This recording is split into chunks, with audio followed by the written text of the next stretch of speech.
G'day and welcome to David Joshua Ford Live. This is episode 91, and on today's show we have an office hours, so if you have any questions, that is going to form the basis of the show. I usually have a show in sort of 3 parts, so instead of those 3 parts, we're just going to answer some questions and go through anything that you have to do with live streaming or photography or video production, any of that you want to know. Let me know in the comments and we can answer those questions. Got a bunch of things that I can kick off to get us started, but it's great to see Gwen here.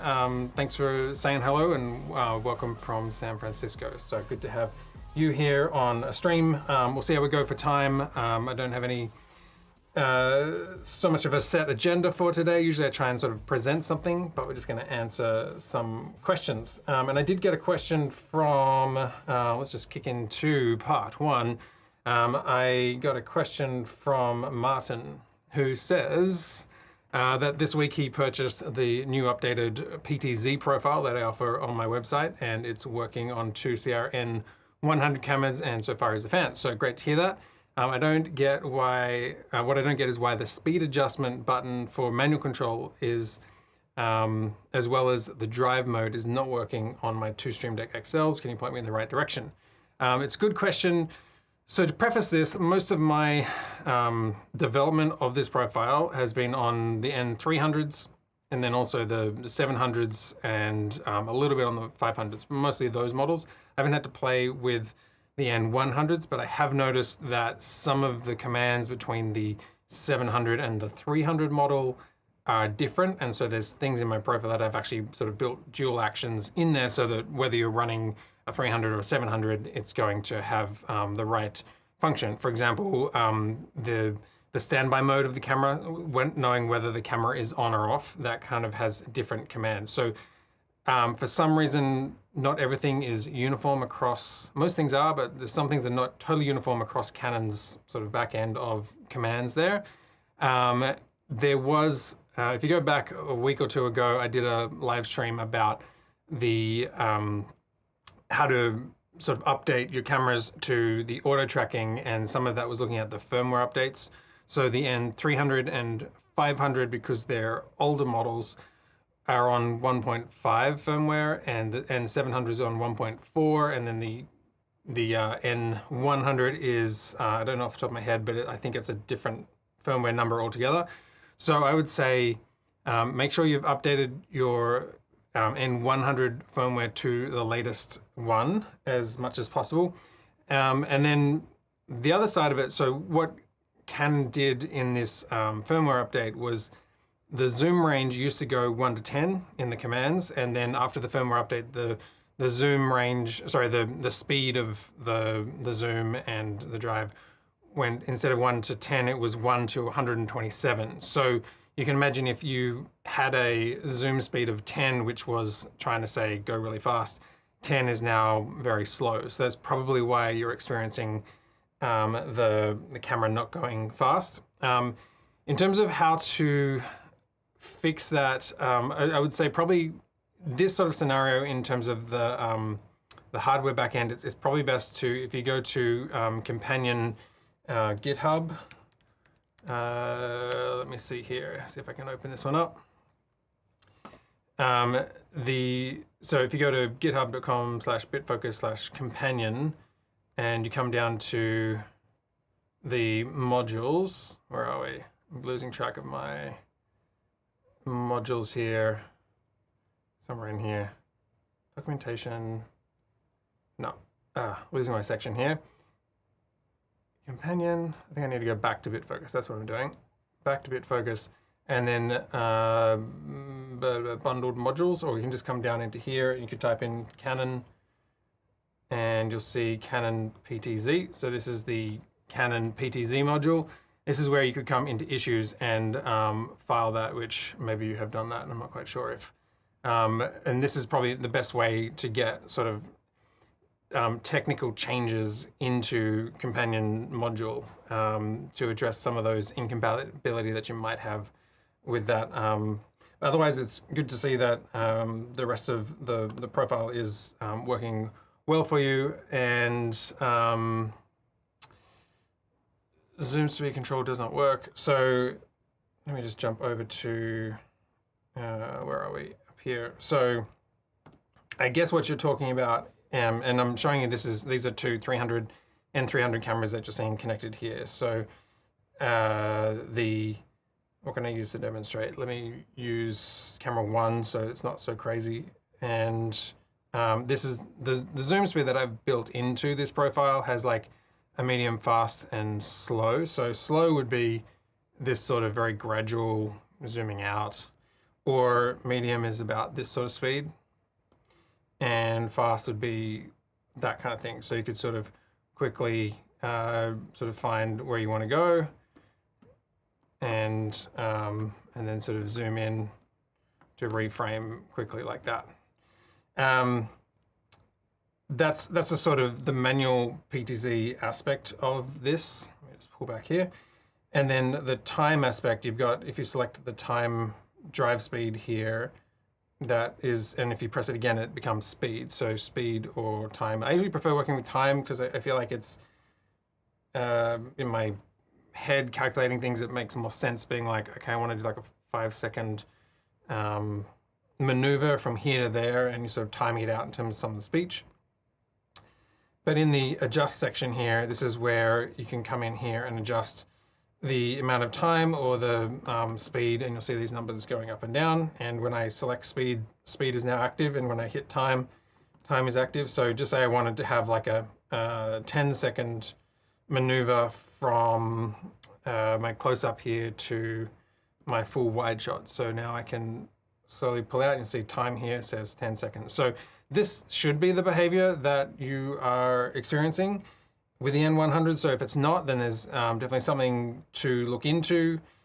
And it's, as I said, it's probably to do with the back end of it in terms of the code that Canon has and how Companion's pulling that in. It's probably not so much the profile, but you know, let's follow up on that. And also in GitHub, definitely post an issue in here and sort of open up a request, because that's a good way to sort of pull in things and get them updated. So hopefully that helps. Good to see Jessy here. Hello from WA. I'm assuming that's US, but WA could be, to me as an Australian, Western Australia. So, but I'm guessing it's probably not Western Australia. So good to see you here. All right, what do we got next? There's a new, well, there's always a new companion. There's always the next thing that's coming out, and let's see if I can pull up the right one, because I've got to make sure I'm not running my show version and my other one in the same, because I don't want to delete what I'm doing while I'm live. Okay, so the current version of Companion is 3.4.3 is the stable version, but there is a 3.5.0, which up until about a week ago had a bit of a problem importing previous profiles. It would just bring in the first page and then nothing else would come in. That has now been fixed, so you can load that up. And I think the main sort of news aspect of that is that you can now have unlimited pages. So by default, so I'm running 3.5 beta version 7.5.5.2 here, which is one that I just downloaded before this show. I almost ran the show on it, and then I was like, nah, I don't have enough time to just like make sure that everything's running correctly. But so does this have anything in there? No, this is completely blank. This is how it'll look if you're just starting from scratch. So you'll have a regular sort of Stream Deck XL type space here, but you'll notice here now there's a tab for pages, and you can basically add in pages like this. And let me see, we can also, I'm guessing, add in more pages, add in 5 pages like that. And so now in our pop down, you'll see we've got like 7 pages here, as opposed to previously every configuration had 99 pages and that was set and you couldn't change that. What I'm hoping for is, so to make a like a surface jump, so set surface to page is this kind of one. What I would love to see sort of coming in here is, rather than just being able to change the Stream Deck surface to a particular page, is to have a page but also a button offset number, and particularly, and maybe also like a grid size. So it means that you could add on more, you know, instead of having like 8 across here, you could have 16 across, and you could basically shift on the same page, you could shift your surface across to the other side of the page. So where that works well is if you are running 2 Stream Decks and you want them grouped, and normally they would work in a pair, but maybe there's instances where you're using those Stream Decks separately, and you want one Stream Deck to be able to access the buttons on that other side of the page. Otherwise, you would have to come into surfaces, and you would have to just add an emulator in here in settings, and you would have to offset here the number of rows and columns that you want to offset with that, which if you're live on a show, you can't really do that. So that needs to be built into an action, something that's on a button that you can press. That would be really neat. But then also, I would like to be able to, and I don't think this can happen at the moment, but jump to a page. So at the moment, you can set, like, you can hard code it to like page 2. And so then if I pressed this button, let me just turn off the top bar because that always bugs me. So we're going to call this page 2 is going to be the button that I would press to jump from page 1 when this is showing up to set the current surface to page 2. Instead of that, what would be nice is, rather than it being like an actual number, would be being able to use variables. And I don't think you can do this with an expression at the moment, but what I want is to pages to be like, so let's like edit this one. And so this could be our auxiliary routing page, maybe call it aux. And then that would be page 2. But the point is that I could create a button that, instead of going to page 2 like that, I would be able to type in the page name in some form. And as long as you don't have multiple page names, so you'd have to keep track of having unique page names, but it would mean that you could move your pages around. This is what I'm trying to get at here is, previously is like, if you built out a profile of an atem and you had the media pool and the downstream key and all these functions on different pages, they were kind of set to those pages and if you move them, then you would have to go back to all of your page jumps and sort of reconfigure everything. So it was like difficult keeping track of a lot of that, and it was harder to customize and sort of move around. So that would be really nice to see in here, is some sort of just being able to reference a page name, and then it doesn't matter if I, instead of here auxiliary, I could just move, I could grab that and move it, where are we? Move it down like that. So now it's page 7, but it doesn't matter because my page jump here, which instead of page 2, I would probably call it something like aux. And now I know, like, wherever I move this page throughout the profile, this button is always going to jump to it. So that's something that I would like to see coming up in Companion, alongside, like I was saying, adding in not just jumping to a page, but to an offset in terms of X, Y, in terms of where that page will begin. So rather than it being here at 0, 0 by default, you could say, I want it to start at 0, 8. And so it would start here for the next sort of surface that you might want to have out to the right, or maybe to the left, or it could even be behind and backwards to the left. And that might actually come in handy with things like the Stream Deck Studio, because if you are trying to conform sort of an Excel profile that made you spend a lot of time investing in, then you probably want to get like these top 2 rows and sort of line them up here And then that means that this button here becomes actually like a -1 rather than, and so we sort of go off the grid to the left. So that's something to look at here. This is still a device that I'm playing with. I haven't had much time to look at it as yet, either in companion or in buttons.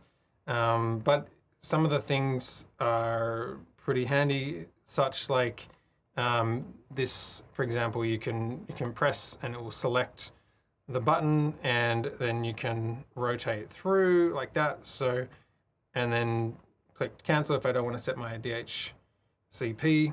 And I think that should be up and running. I'm trying to remember now if I had that connected. 127. Make sure I've got my configuration set correctly. 116, change, launch GUI. Yeah, it should be right. Buttons, surfaces, discover. I don't know why it dropped out, but let's go take a look at the Stream Deck Studio here, because I've got this one. So hopefully I can move this around a bit. So I'm just going to see this end of it. And I've got my other ones in here. So when you first plug in the Stream Deck Studio, you are going to have this DHCP mode, so it should automatically obtain an IP address. And then in under Discover, it'll pop up here. So it is automatically assigned at the address .96, and I can just go add Stream Deck, and basically already. So it's super simple to add that in. You can see here, this is the same surface here that previously had a different address when I plugged it in. That's why it wasn't showing up, because I guess this time I've turned it on and my router has assigned it a different address. So you probably want to set a static IP address so that it always has the same number. But that's how easy it is to basically add in the Stream Deck Studio. And then, as I was saying before, you can see that this has by default aligned itself to page 1, button 00. And so I could basically sort of work my way through my profile here, and I'm seeing, let me just switch around if I can fit all of this on the one screen. Let me just move my keyboard down. Need to come a little bit wider. So it's showing me page 1. It's basically showing me this top part of the profile here, which would be this one, and then sort of going out all the way out here. So if I was to add in a button here, over here, I could type in hi, and you'll see that this is going to sort of continue off. So there's a lot more real estate to work with on these in terms of width, and then you can also stack multiple Stream Deck Studios, which I'll show in sort of coming weeks. But essentially, you would just create a group. So with the surface here, I've got my Stream Deck Studio, and I would just go add a group, and I can go 2 times Stream Deck Studio, and that can be my group name. And then I would just add this to, instead of a standalone, I would add it to the group that way. So, and now you can see it's sort of, it's part of this group here, and it's probably going to get, I need to add in my other Stream Deck Studio to sort of get this up and running. But that's essentially how you would group 2 of them together, and then you would, under here, offset, what have we got? Vertical offset here. So we can change it like this. So you can see, where are we? So see how I've just offset it? So I've moved what it's referencing down a page or up a page. So that's, this row here is the same as going off the screen here, this row. So I can basically, to overlay it, I guess, let me just set this back to 0. Okay, so it's equivalent of like saying, do I want this here, or do I want to offset this down, further down my profile? is how that one would sort of be arranged in the group. And so that way you could put your Stream Deck Studios into a rack and let's pull it a bit wider so you can see. So you could get multiple ones of them, and you could create a whole array of buttons. However many you wanted to put in a group, you could have tons of buttons.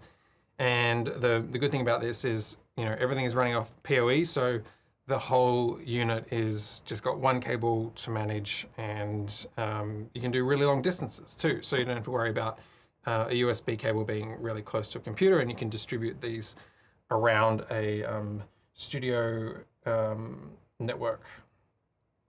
Let me come back to here. Gwen says, how are you liking or not liking the Stream Deck Studio so far? To be honest, I haven't had enough time to really play with it and dive into it. I need to get, I've got 2 of them, so I do want to get both of them set up and to be able to demonstrate to you guys, as I was just showing you, like how to put them in a group and then how to go into a profile and sort of adapt that, because probably a lot of people have traditional, like, you know, Stream Decks that have been around for a long time, like USB versions. And so this PoE version is really, really promising. So I'm really excited to dive further into it. I think some of the standout features, if I can, let me see, oh, this camera's not focusing here. The standout features for me are, I think it's focusing on my microphone, that's probably what it's doing. Let me just zoom in a bit. Where are we? Camera 2. I'm on a slow speed, just to go back to what we were talking about before. All right, that's a bit better. Let's give it that. Good stuff. All right, I'm just gonna save that one down. The standout features for me are the PoE, because that's just a whole new level of distribution and connectivity that can happen. You can be hundreds of meters away from a centralized installation and have multiple workstations that can all be controlled off the sort of the one unit. So that's really neat. And then the NFC contact here is interesting in terms of managing users and giving them different access. I'm still out of focus, which is, I don't know why. See if I can focus this camera. There we go. Let's just lock that focus in there like that. And so the NFC, I love that they've got this expansion port on the front here. So it means that you can have this in a rack, for example, but then you could have an XL just plugged into the front of it, and then you've got extra control there. So that's great expandability. I'd be interested to see if you could run one off the other. Like could you run this main unit as PoE, and then could you, probably weird having the USB on the front, but basically have, I guess you could you do it on the back? No, I think the out is just on this front panel, because it does have like a power in, and then it's also got like a computer and a power control here. So there's 2 USBs on the back as well. But this one on the front is outputting to a new device, and it'd be interesting to kind of, could you daisy chain them basically, so you have one Ethernet cable rather than having to run multiple Ethernet cables. But I think that's a minor point over the value of being able to, like the Ethernet and the PoE is just a whole nother level rather than USB. I also like, I don't think this is connected to anything. I don't have anything programmed into this button yet, but these buttons here, at least in what I've seen of the buttons software, so there's 3 ways that I know of to run this at the moment. There might be Scahoy as well, I'm not sure, but the main ones I can think of is like the Elgato software. You can run that as you would run a Stream Deck. You can sort of plug it in USB and just very simply get that up and running. Companion, as I'm showing you now, and then the other one, which is still in beta, is the buttons software, which is the sort of official software that Elgato is promoting with this, which is going to be useful for big productions, broadcast studios, video professionals, that kind of thing. You're probably going to want to use that because it'll be, I mean, Companion's great, and I think it's very reliable, and tons of people rely on it to run whole shows. But Buttons obviously is like, being a commercial entity is maybe got a bit more guarantee if you're a big broadcaster and you're wanting, like, who do I go to if something breaks? Like that kind of commercial product has a bit more viability for bigger installations. And the Buttons software has a way of, like, you can, from what I understand, I haven't fully tested it out, but you could just say like a routing button here of like different outputs that you wanted to do. You could like hold down the button and then turn the dial here. So that sort of two-prong approach means that each of these buttons essentially kind of have their own rotaries in there. So I really want to try that out because I think that has a lot of promise to just extend the control of that in a way that is, I gotta get this camera figured out, to, like, the footprint of this is really tiny for the amount of buttons and dials and control that you can have in that amount of space. I'm gonna pull back to here because I feel like that overhead shot is bugging me. G'day, John from Umeå in Sweden. Great to have you here joining. If you have any questions as we go along, let me know, and be good to hear them. So that is Companion 3.5 is the beta. I think is now at a point where you could experiment with that. Wouldn't necessarily put it into production yet, but it's certainly something you can play around with and import your current profiles from the stable version, and also just having unlimited pages and being able to change pages around gives a lot of flexibility. So that's really, really nice. And then Stream Deck Studio obviously is like a big product that we'll talk a lot more about as we go on. So if you have any questions as well about this, even after this live stream is open, drop them in the comments and let me know, because I'm going to be talking about this on upcoming live streams and sort of do a sort of overall video on this. What else have we got? So the next part 2, not that I have like parts, like I was saying, is sometimes I just try and sort of talk through the things that are bugging me in my own studio and the things that I'm trying to like fine tune and fix. The one that was bugging me this week was these Amaran lights that I've got, because they can run on DMX, but it's an adapter, and I can't show because they're up in the grid and they're under the desk. But basically, the 5-pin DMX adapter, which is about $35, and it converts it into a USB-C cable. And I'd bought some longer cables, which I think were USB 2, which I thought was fine. But I swear that they were working for a while, and then they stopped working or something like that. Anyway, so that was driving me crazy trying to figure out like where is that coming from. But it's sort of an interesting, like USB-C for DMX is interesting because it's sort of a consumer, like USB-C is very consumer based and it's small, so I can sort of fit it into small places. So I've got, I mean, the colored lights behind here are the F22Cs. Let me see if I can pull this one up.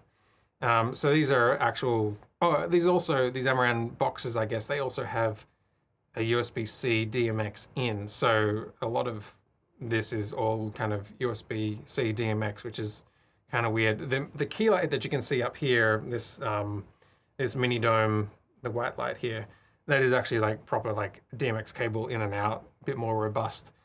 But these panels were bugging me, and I had, where is it in light key? So I had, I'm trying to sort of build in more lights so I can sort of use them in sort of product to have, you know, lights that I can sort of flash around over products. So for example, I've got this like front one. Let me just get out of here. So this one that I've mounted up here is actually under the shot, so you can't see my main shot. Like if I cut to this one, it's just below the frame here, and often I have this one mounted on the other side, and it was partly to sort of give a bit of feel if I needed it, but it wasn't so great like that. I was more doing it for, like, I don't know, I was back on, and I think I missed it, but doing more of like a Halloween type thing. So this kind of effect of something, I don't know, just like playing around with effects and getting all spooky. So that was the light at the front, which was kicking back. So if I go back to my shot here, that was this kind of thing. So changing the colors here, and then like this red light kicking onto my face to get this kind of up glow, and then this one's not actually programmed in. So the main thing that was throwing me was just because it was so with USB-C, you do have to, and the same thing goes with the Stream Decks, you do have to be careful which way you plug it in, because you will oftentimes not get is it data or power? I think it's data. You often, like, you get power coming through depending on either way that you've got it, and then at least with the Stream Decks, but the data won't come through, so it doesn't turn on. With these, it was kind of the opposite, where I was always getting data control, so the DMX control was appearing on here, but if I flipped it in the wrong way, then it wasn't charging. So like there was no you know, the battery would run flat. And so with these ones too, the weird thing about them is because they've got these internal batteries, and I probably could just unscrew them and take them out, but I kind of like having the batteries for doing things off the cuff, is that because the batteries are always on, you can run the risk of, if the light's always on, then eventually this, you know, it dies. And then when you next turn on your studio and supply power again and DMX control, it starts charging the battery but doesn't turn on the light. And so it meant you'd have to go around to your grid and turn on all these lights. And these ones are really, I don't think I have enough cable here to get over. Let me see if I can pull in this far. Yeah, like they're just like the buttons are easy in the sense that they make sense, but it's easy if it's like right in front of you facing the right way, and if you're up in a grid, then it just, like, it's very difficult to navigate your way through this. So that was the lighting control, and so I think the way that I solved that really was just getting better quality cables, and I just ended up using USB 3 cables on that anyway. So if you are using aperture Amaran lights and you're having problems with those, maybe try switching out different cables. All right, last section is, I just want to talk about 2025, because as I look towards the new year, there's certain things that I would like to change in the studio. Always in my mind is, how can I minimize the setup time so that I can basically walk in here week to week and have less and less time getting things set up. So some of the quirks that I have in my workflow at the moment are things like, where is it? Is things like H2R graphics. Let me just jump over to here. So I often have to, well, I have to open up the main output window to get the overlay into the right output. And that's coming from my Mac, which is at this desk. And then it's feeding through an HDMI cable, and I've got a bit of a umbilical cord from my desk over to the rack, which is further over there. And I just want to like get rid of that so that it's just running at the rack and not sort of from the desk. And I want to have it sort of just ready to go so I don't have to open that. Like sometimes it finds it, and other times I have to just sort of check that it's all landed there. And then in the rundown for the most part, it's not too hard, but in my variables, I'll normally have these sort of 3 parts and then the subheaders there, which I don't really have today. And then the show episodes, so we're 91 office hours, you know, just sort of update that. And then once I've updated that, that is basically, it's the graphics that show at the start of the show. And then it's also what what my recording, so I record a backup of this locally, and it actually pulls this data from that. Sorry, not from H2R, from YouTube. It pulls it from the show header into the file name, so that the file name that gets recorded is automatically taken from the YouTube plugin, which is a little different. I'm talking about this this YouTube companion part of that. But with H2R, I just want to minimize the setup there. Also, I've got VLC does my show music. So the weird thing here with VLC is like coming into, because every time you open VLC, the playlist is empty. So it's coming into the media library, dragging that over to the playlist, and then basically setting the audio to this Blackmagic, which like Blackmagic doesn't really, I got two Blackmagics coming from this computer into the 2ME constellation. And, you know, for some reason it's always the first one, so that's not too bad, but it was a period of time where it's like I didn't actually know if I was sending it to input 7 or input 8. So input 8 is H2R and input 7 is this desktop that you're seeing here. So that's how I managed the music. And again, it's like, it's just one of those things where if I'm in a rush and I forget that, like, you know, like, oh, I've put in the track into VLC, but I didn't come here to the audio device and set it to Blackmagic, and it's set to like the sound, like the default system one instead, then that can kind of throw the whole show opener because you're not getting the music around the right writing. So these are some of the things that I want to take the load off this computer, and that is doing a lot of the running of the show. And so underneath this desk, which I can probably, wonder if I can show you on the, let me see the wide shot back here. So under here is the laptop, and I usually just have it closed, and then there's a hub under here that is feeding these 2 screens, and that's how I edit. But then that's also kind of how I sort of push these away, so then I have my teleprompter here when I'm doing my live stream, and then you can just kind of get this sort of shot through the monitors. So that's where some of the graphics and the audio and what else? Audio, graphics, and I guess also the Mac server is what I'm looking at updating in 2025. Mr. Burns. So I spoke a little bit last week or the week before about getting a M4 Mac Mini. I'm still tossing up between the Pro and the non-Pro. I really don't want to buy the Pro because it's such a bargain to get the base model, and just to run it as a server I think is probably all I need. And then on the flip side of that, I'm like, well, I could also use the additional rendering power in Resolve to do remote renders and sort of farm some of that off from the workstation. But what I'm going to do is keep my, I wonder if I've got a shot of, I do have a shot of this one, which is tail 3. I think it's this one. There you go. So this is my rack.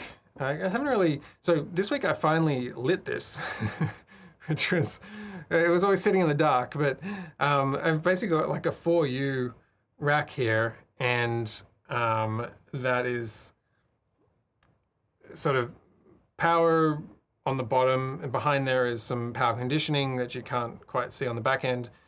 There's a Hyperdeck and a web presenter and a, what do you call it, Constellation 2ME, and then there's a whole lot of custom stuff on the top, and then internally there is a Pi, and there's a hub, and there's a whole switch, and there's a router, and a lot of converters in the back end of this rack. And then sitting on top, flashing away there is the Extreme, which is basically the 8-track recorder coming out of this. And that's kind of how I have my rack set up. So at the moment it's a 4U, but as I said, I want to get a dedicated headless Mac in there.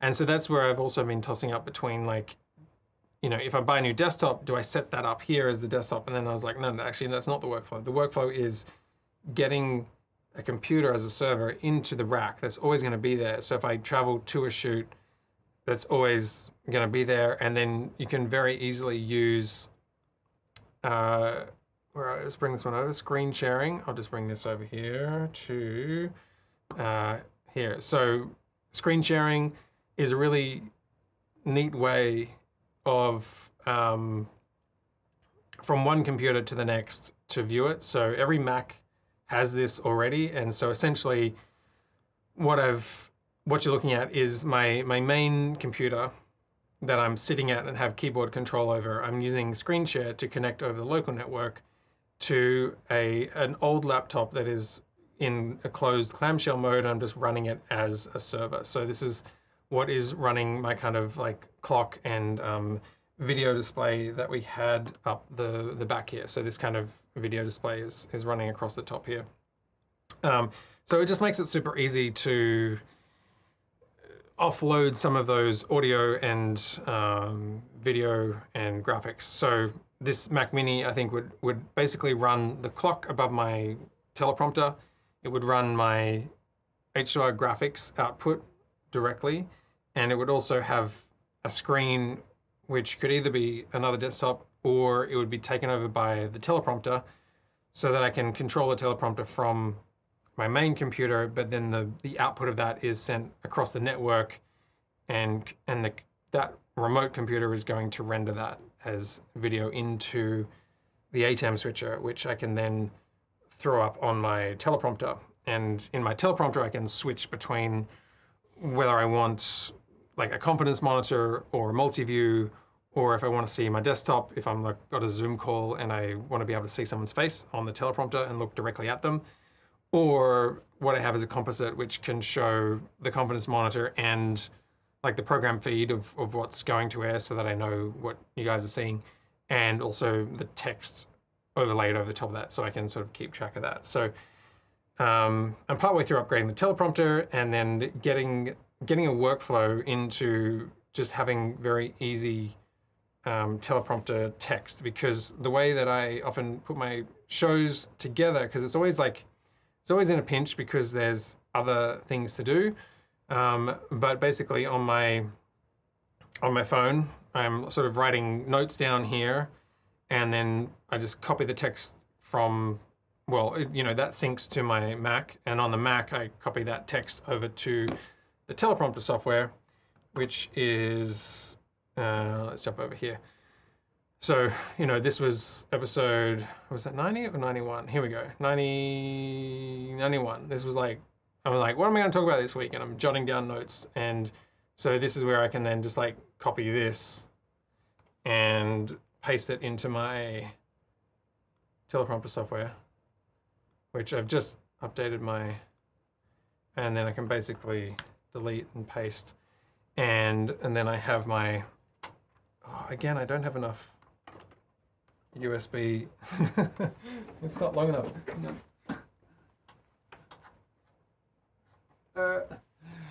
Oh yeah, it's not going to be long enough. This is going to be really weird. It's like just short. Here we go, coming in here. It's like, I'm going to have to extend that. This is just out of shot. So I can sort of jump through sections or sort of scroll through, and, you know, if I'm on this sort of shot, then you're not going to see it. You know, if I come back to this kind of thing, then I could scroll through my text and I can be talking to you but reading text. Whereas, you know, obviously if I pull back to something like this, then that's just becomes part of the production if I'm like chatting but then also updating that. So again, that's where I want to get teleprompter scripting software into the Stream Deck and the run of show, so that even with like a foot puddle, a foot pedal if I go to the next chapter, talking about the next thing. You know, I've talked about Stream Deck Studio, now we're going to talk about a rack. Then my script will automatically update, so I'm not sort of fiddling around trying to find the dial for where the text is. And again, with this teleprompter software, it's running on my Mac, which is hidden under here, under this table, and that is basically a video. It would be a video out. Well, it is a video out of the old laptop, so like the server, and I want to move that server aspect to the rack, so it's just like in there, out of the way. And then in the software, that's where you can come in here and you can just click. So if you keep an eye on, where are we? So I've got my notes, I'll just move my notes back here so you can get them out of the way. So remember, this is the server computer in the background that we're looking at here. And I've got just like the clock on this side. This is nothing, this is kind of stuff that doesn't exist. And then this is the beta companion that I was showing you. I was running it on a different computer so I could run my show on my main computer. But just having the teleprompter software open on there means that on my main computer, the two screens for that on the network show up here. So now if I click, where are we? Just gonna scroll down here. If I click my main screen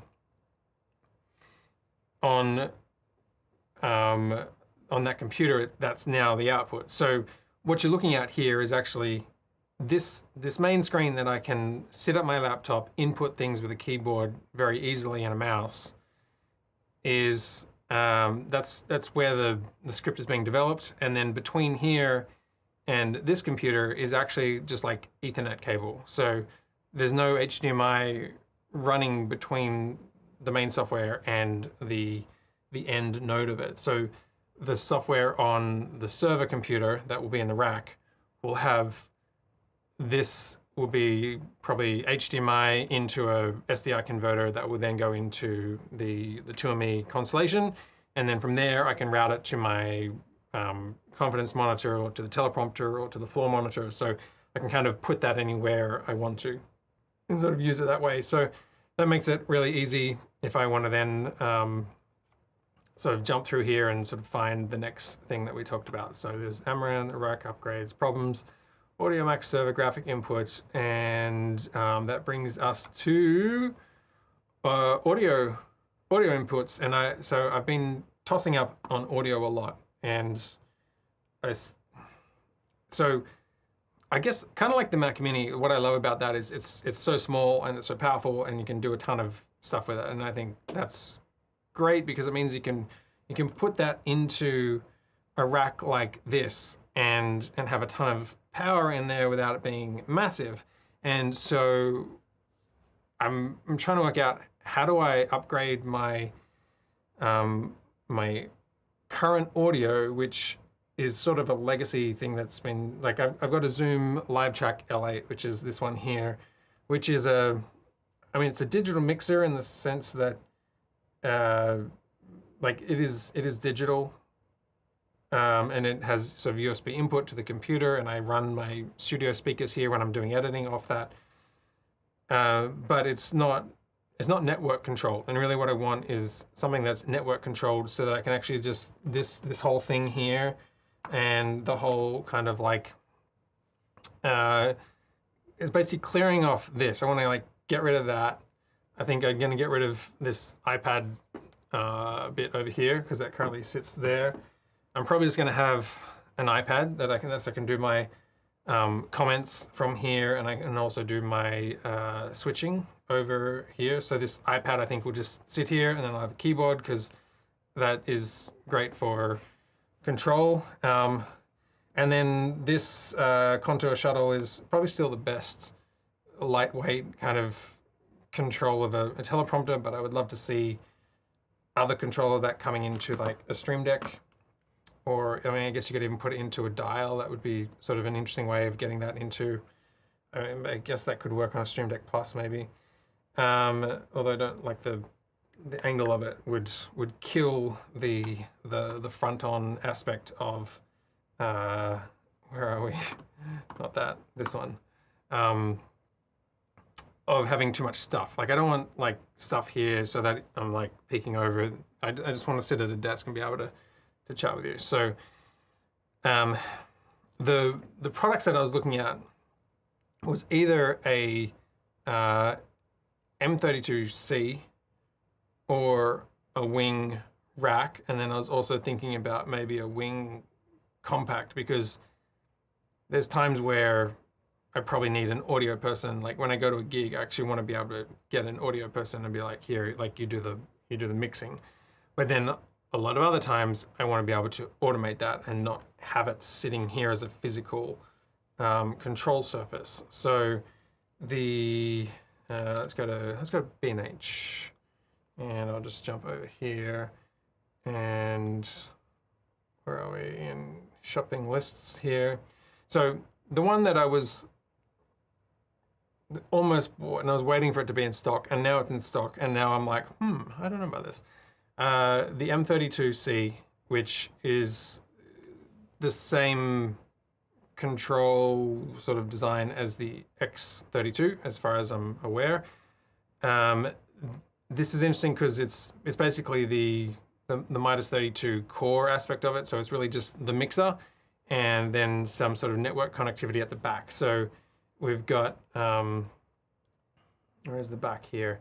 You'll see at the back, it doesn't really have, it's got an expansion card. So you could put, I would put like Dante in here, or you could put in like a an SD recording card in here instead of just the USB connection here.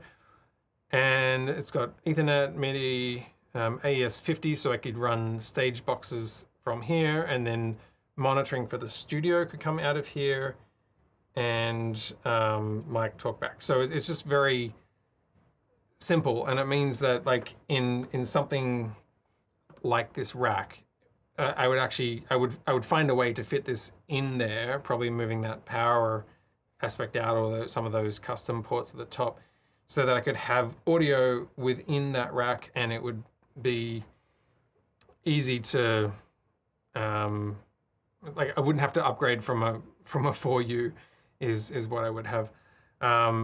So that's what I was thinking about for quite a while, but then was rethinking that recently, and then the back end of that would be, I can't find it, where is it? Not this one, it would be the 8, this one. I'd probably just get something like this stage box, which is small and simple, and I might even mount it in the back of the rack, or I could have it so it detaches and then you can sort of put it out on the stage. But this would give me some outputs to run into the actual like TV, the Constellation 2ME, because otherwise it'd probably be getting some sort of Dante adapter to do that if I wanted to separate these two bits.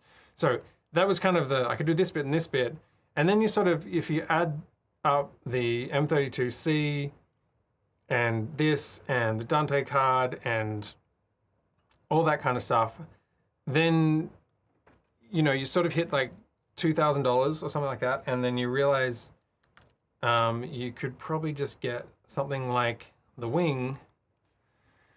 So that's where I'm like, okay, maybe I'll go this route. And what I like about this is it's, from what I gather, it is the future. It's sort of the new product. So I feel like I would be investing in something much more longer term with this. And then what I don't like about this, which may or may not be a problem, is it's just really big. And I know it's small, but like when I'm talking about my current whole studio, including the DMX box that runs all the lighting, like all of that is in that 4U roller case. And if I add this in, then that is 4U in and of itself. So suddenly that becomes like, I need a, was I looking at any here? I can't remember. I need like a big roller case, and that gets a lot more to move around, and certainly if you go on flights or something, not this one, but something like this, you know. So what's this, an 8? You would probably need at least a 10, and it's starting to get much bigger and heavier. So these are some of the things I'm sort of weighing up in how I put that together. All right, there's some questions here that I realize I have not been looking at. Jesse from Washington, great to have you here, not from WA. Okay, not sure if you're aware, Amaran has a desktop app with its Stream Deck control, Elgato software. It's not sure if there's a companion control yet. I did see that come out. From what I understand, that's the Elgato software. From what I've been running here is really sort of companion first, and so companion is controlling the USB of you know, of the actual surfaces rather than it going through Elgato and then with companion as a plugin. So you could certainly do those two. I haven't gone that route because I want to have multiple surfaces, and once you use Elgato's software, the plugin for companion is a surface, and so it really means you can only have one surface of companion, which I haven't gone that route. But it does look interesting, and I'm really pleased to see that they are doing more stuff with that. The creative way, you're really boring, and what's more, your plugins are way too expensive, especially for those we've already purchased before. Shame on you. All right, well, thanks for the feedback. If you have purchased that before, let me know, and would like to take a look. I'm sorry about being boring. I'll try and speak clearer and faster and all that kind of stuff. But you know, thanks for your input. John, if you bought the plugin, you must love the work behind it. Don't be a douce. DGF is great. Thank you for the support. You'll not ever be better, my friend. Look, about the pricing of that, I know that I am pricing the things that I do here at, you know, hundreds of dollars for some of them. That is in relation to the cost of the equipment. So if you are buying Forami, like atem Foramis, which are like $8,000, and Canon cameras that are like $10,000 a piece, you're talking about $50,000, $100,000 of equipment. So what I'm charging would be a portion of that. And then on the smaller end of things, if you've got an atem Mini Pro, then you know those profiles are a lot cheaper. You don't have to buy them. You know, if they're not good value for you, then don't buy them. A lot of what I try to do here on the channel is teach you how to fish. Is like I show you how it's put together, the secret sauce or whatever there is on the back end of how to build it yourself. And if you want to go build it yourself, then you're free to do that. And if you don't have the time to go build that, because I can tell you the amount of time that I've put into these profiles versus what I make on the sales of them doesn't add up. And I would be much better off just sticking with production and not doing this. But I enjoy this, and it's kind of interesting and tinkering and sort of systems solving problem, that kind of stuff. So interesting comment though. I haven't had many of those comments, so it's interesting getting that. John, what sort of processing do you do regarding sound? Are you using a sound card or the atem input? Are you using any plugins, OBS, and can you show us your settings? So so part of what I was saying with the Wing and the M32C is that I really want to upgrade it and get off what I've got at the moment. So what I've got at the moment is, I'll see if I can pull this one up. What have I got? Something like this. So this one over here, the M32C, too far. Where are we? Down here. It's probably, I can't remember if it was $400 or $600. I've had it for a long time, and it was just something that was easy and became part of the studio, and then I haven't upgraded it. And so I've got my microphone from a 416 overhead. Actually, sometimes it's a 416. I think someone's a Sanken or something. So microphone coming in. I have a program coming back in so that I can flip over and I can hear the end product, but there's a bit of latency on that. So I often flip that back onto my main mix rather than my mix A. So that's really just the microphone coming in. It also does USB, and so that means that I would sort of run my video editing off this when I'm not live streaming. And so then that is then program out coming into the Umeå Constellation HD. And then let me jump over to there for the rest of it. Where are we? Over here. Constellation HD. Let me just open up this one. Constellation, yeah. Okay, so under the audio, I'm really only using two things. One is, so the TRS in from that board is coming into the TRS channel, and I'll show you this in a bit. And then this Mac 7 channel is what the music is playing in at the start of the show. And that's controlling the level of that. So when I duck it under my opener, that's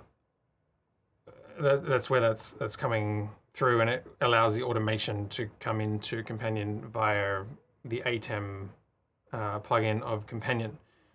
So that's that. Remember in VLC, I was saying there was audio device. I had these two Blackmagic ones. They are showing up here as Mac 7 and H2R. So that's where the music will come in here. And then under TRS, I've got like a 6-frame delay on that. So hopefully the lip sync is good. And what else have I got here? I've got an equalizer. I don't actually look at this very much because it's kind of set and it's just kind of there. Equalizer, and then I've got a dynamics processing, which is a bit of a expander here, a bit of a compressor, limiter, and some gain makeup. So that's the microphone that sort of comes into there, and then I've got some sort of custom audio settings so that that TRS is actually captured. So the original TRS is sent through to the output 6 or something, and then that is routing to the Constellation. What was I saying? This one, the one that's sitting on top here, the extreme ISO is recording that and capturing an ISO of the voice, so that if I ever wanted to in post-production, I could be sort of editing that up. All right, let's come back here. All right, I got to wrap up this because we're at the top of the hour and I got to jump on a call. Gwen says your BH cart looks like mine with all the stuff. Save for later. Yeah, there's a lot of stuff there. I'm like, maybe, and then I'm like, no, I'll get rid of it. Thank you for the support. Oh, come on, DJF is great. I appreciate that. And wondering if Hyperdeck Shuttle HD might work better for your teleprompter. Googling seems to indicate it has basic companion control, but I don't know if that includes teleprompter functions.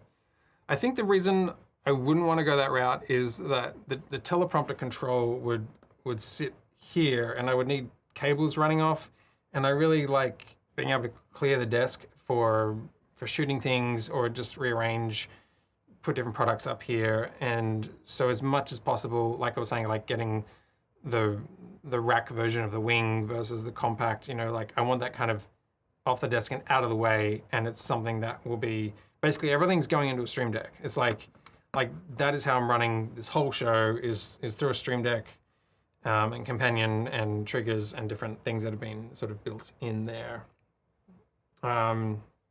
Let you know to be heard. As a business, the plugins are super cheap compared to the hours they've saved me, so I can get back by being paid by clients.